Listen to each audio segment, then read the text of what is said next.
ആകാശവാണി വാർത്താ വീക്ഷണം. ലോക സിനിമയുടെ പുത്തൻ കാഴ്ചകളും അനുഭവങ്ങളുമായി കേരളത്തിന്റെ ചലച്ചിത്രോത്സവം. 29ാമത് കേരള രാജ്യാന്തര ചലച്ചിത്രമേള അവലോകനം. തയ്യാറാക്കിയത് മാധ്യമപ്രവർത്തകനും ചലച്ചിത്ര നിരൂപകനുമായ NP മുരളീകൃഷ്ണൻ.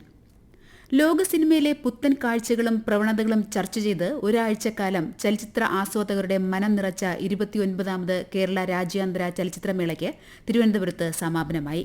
വിവിധ വിഭാഗങ്ങളിലായി വൈവിധ്യവുമാർന്ന പ്രമേയങ്ങളും പരീക്ഷണങ്ങളുമായി പ്രേക്ഷകർക്ക് വ്യത്യസ്തത പകരുന്നതായി മേളയുടെ കാഴ്ചാനുഭവം മാറി.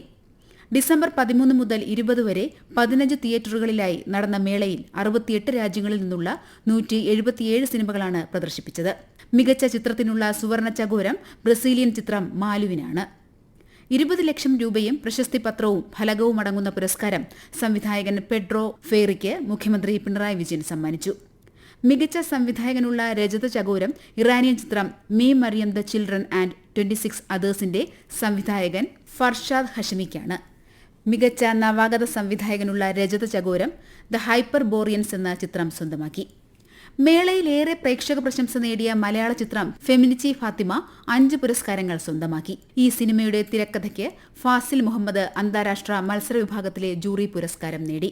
അന്താരാഷ്ട്ര മത്സര വിഭാഗത്തിലെ മികച്ച ചിത്രത്തിനുള്ള ഫിപ്രസി അവാർഡും മികച്ച മലയാള ചിത്രത്തിനുള്ള നെറ്റ് പാക്ക് പുരസ്കാരവും മികച്ച പ്രേക്ഷക പിന്തുണ നേടിയ ചിത്രവും ഫെമിനിച്ചി ഫാത്തിമയാണ്. നവാഗത സംവിധായകന്റെ മികച്ച മലയാള സിനിമയ്ക്കുള്ള ഫിപ്രസി പുരസ്കാരം വിക്ടോറിയയുടെ സംവിധായിക ശിവരഞ്ജിനി ജെ സ്വന്തമാക്കി. ഇന്ത്യയിലെ മികച്ച നവാഗത സംവിധായകനുള്ള FFSI KR മോഹനൻ അവാർഡ് അപ്പുറത്തിന്റെ സംവിധായിക ഇന്ദുലക്ഷ്മി സ്വന്തമാക്കി. സംവിധായിക പായൽ കബാഡിയയ്ക്ക് സ്പിരിറ്റ് ഓഫ് സിനിമ അവാർഡ് മുഖ്യമന്ത്രി സമ്മാനിച്ചു. പായലിന്റെ all we imagine as light എന്ന സിനിമ മേളയിൽ പ്രദർശിപ്പിച്ചു. തിരുവനന്തപുരം നിശാഗന്ധി ഓഡിറ്റോറിയത്തിൽ നടന്ന പ്രൌഢമായ ചടങ്ങിൽ മുഖ്യമന്ത്രി പിണറായി വിജയനാണ് ചലച്ചിത്രമേള ഉദ്ഘാടനം ചെയ്തത്. വിവിധങ്ങളായ വിഷയങ്ങളെയും സാമൂഹിക യാഥാർത്ഥ്യങ്ങളെയും പ്രതിഫലിപ്പിക്കാൻ കഴിയുന്ന കലാമൂല്യമുള്ള സിനിമകൾ സൃഷ്ടിക്കാനും സ്വീകരിക്കാനും സിനിമാ മേഖലയിലുള്ളവർ ശ്രദ്ധിക്കണമെന്ന് മുഖ്യമന്ത്രി പറഞ്ഞു. ഇന്ന് ലോകത്തെ തന്നെ ഏറ്റവും മികച്ച രാഷ്ട്രീയ ഉള്ളടക്കമുള്ള മേളയായി IFFK അറിയപ്പെടുന്നത് ഏറെ സന്തോഷകരവും അഭിമാനകരവുമാണെന്ന് അദ്ദേഹം പറഞ്ഞു. വ്യത്യസ്തങ്ങളായ പ്രമേയങ്ങളും ആവിഷ്കാരത്തിലെ പുതുമയും കൊണ്ടാണ് ഇത്തവണ മേളയിലെ ചിത്രങ്ങൾ പ്രേക്ഷകരെ ആകർഷിച്ചത്. വ്യക്തിബന്ധങ്ങൾ, സാമൂഹിക ജീവിതം, സ്ത്രീപക്ഷ കാഴ്ചപ്പാട് ഉയർത്തുന്നവ എന്നിവയെല്ലാം ഇത്തവണ സിനിമകൾക്ക് വിഷയമായി. യുദ്ധം, പലായനം, ആഭ്യന്തര സംഘർഷം, ചരിത്ര സംഭവങ്ങൾ തുടങ്ങിയവയിലേക്ക് കടന്നു ചെല്ലുന്ന സിനിമകളും നിരവധിയായിരുന്നു. കൺട്രി ഫോക്കസ് വിഭാഗത്തിൽ ഒരു നൂറ്റാണ്ട് പാരമ്പര്യമുള്ള അർമേനിയൻ സിനിമാ വിഭാഗത്തിലുള്ള 7 ചലച്ചിത്രങ്ങളാണ് മേളയിൽ പ്രദർശിപ്പിച്ചത്. ആഭ്യന്തര യുദ്ധവും വംശഹത്യയും പലായനവുമെല്ലാം ഈ സിനിമകളിൽ പ്രമേയമായി. 3ാം ലോക സിനിമയ്ക്ക് പ്രത്യേക പ്രാധാന്യം നൽകുന്ന മേളയായിരുന്നു ഇത്തവണത്തേത്. ബ്രസീലിലെ സൈനിക സ്വേച്ഛാധിപത്യത്തിന്റെ കഥ പറയുന്ന ഐ ആം സ്റ്റിൽ ഹിയർ ആയിരുന്നു ഉദ്ഘാടന ചിത്രം. വിഖ്യാത ഹോങ്കോങ് സംവിധായികയും തിരക്കഥാകൃത്തും നിർമ്മാതാവും നടിയുമായ ആൻ ഹുയിക്ക് IFFKയുടെ ലൈഫ് ടൈം അച്ചീവ്മെന്റ് പുരസ്കാരം സമ്മാനിച്ചു. 10 ലക്ഷം രൂപയും ശില്പവും അടങ്ങുന്നതാണ് അവാർഡ്. ഹോങ്കോങ് സിനിമയെ അടിമുടി മാറ്റിപ്പണിത നവതരംഗ സിനിമാ പ്രസ്ഥാനത്തിന്റെ മുൻനിരക്കാരിയായാണ് ആൻ ഹുയി അറിയപ്പെടുന്നത്. തന്റെ പ്രയത്നങ്ങൾക്ക് ലഭിച്ച വലിയ അംഗീകാരമാണ് ലൈഫ് ടൈം അച്ചീവ്മെന്റ് പുരസ്കാരമെന്ന് ആൻ ഹുയി പറഞ്ഞു. ഇന്ത്യൻ സിനിമയെയും ഇന്ത്യയുടെ സാമൂഹിക സാംസ്കാരിക മണ്ഡലങ്ങളെയും സമ്പന്നമാക്കിയ ശബാന ആസ്മിക്കും മേള ആദരം നൽകി. ചലച്ചിത്രാഭിനയ രംഗത്ത് അരനൂറ്റാണ്ട് പൂർത്തിയാക്കിയ ശബാന ആസ്മിയുടെ ചലച്ചിത്ര ജീവിതത്തോടുള്ള ആദരവായി 5 സിനിമകൾ മേളയിൽ പ്രദർശിപ്പിച്ചു. പ്രേക്ഷകരുടെ സഹൃദയത്വവും ആസ്വാദന മികവുമാണ് IFFKയെ മികവുറ്റതാക്കുന്നതെന്ന് അവർ പറഞ്ഞു. അന്താരാഷ്ട്ര മത്സര വിഭാഗത്തിൽ 14 സിനിമകളും മലയാള സിനിമ ടുഡേ വിഭാഗത്തിൽ 12 ചിത്രങ്ങളും ഇന്ത്യൻ സിനിമ നൌ വിഭാഗത്തിൽ 7 ചിത്രങ്ങളും പ്രദർശിപ്പിച്ചു.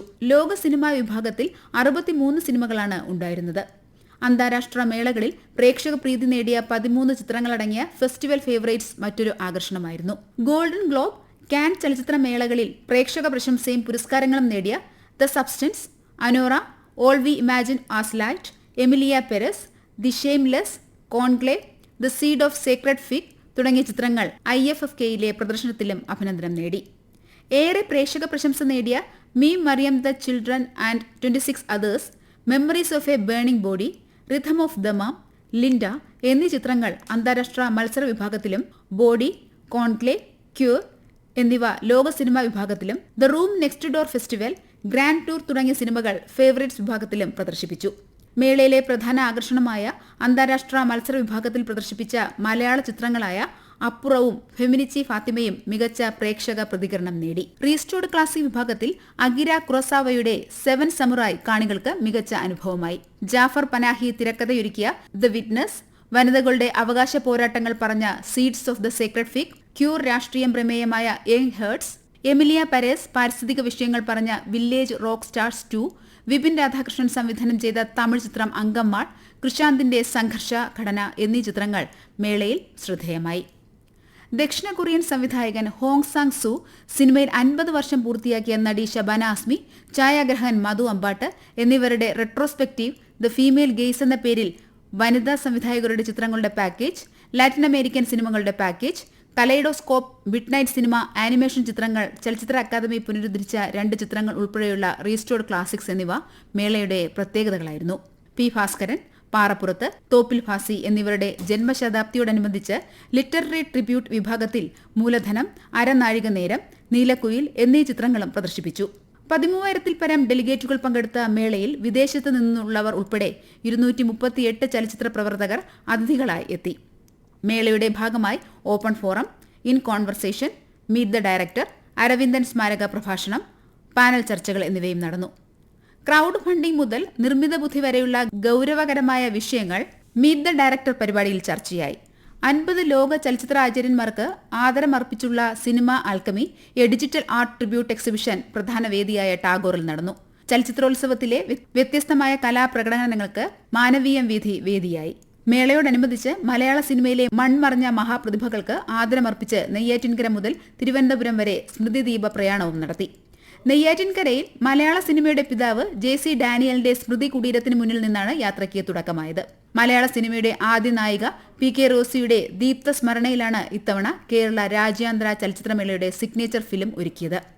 മലയാള സിനിമയുടെ ആദ്യകാലം മുതൽ 90കൾ വരെ വെള്ളിത്തിരയിൽ തിളങ്ങിയ മുതിർന്ന നടിമാരെ മറക്കില്ലൊരിക്കലും എന്ന പരിപാടിയിലൂടെ ചലച്ചിത്ര അക്കാദമി മേളയിൽ ആദരിച്ചു. TR ഓമന, വഞ്ചൂർ രാധ, വിനോദിനി, രാജശ്രീ, KR വിജയ, സച്ചു, ഉഷാകുമാരി, ശ്രീലത നമ്പൂതിരി, വിധുബാല, കനകദുർഗ, റീന, മല്ലിക സുകുമാരൻ, ഹേമ ചൌധരി, ഭവാനി, അനുപമ മോഹൻ, ശാന്തകുമാരി, സുരേഖ, ജലജ, ശാന്തി കൃഷ്ണ, മേനക എന്നിവരെയാണ് സാംസ്കാരിക മന്ത്രി സജി ചെറിയാൻ പൊന്നാട അണിയിച്ച് ആദരിച്ചത്.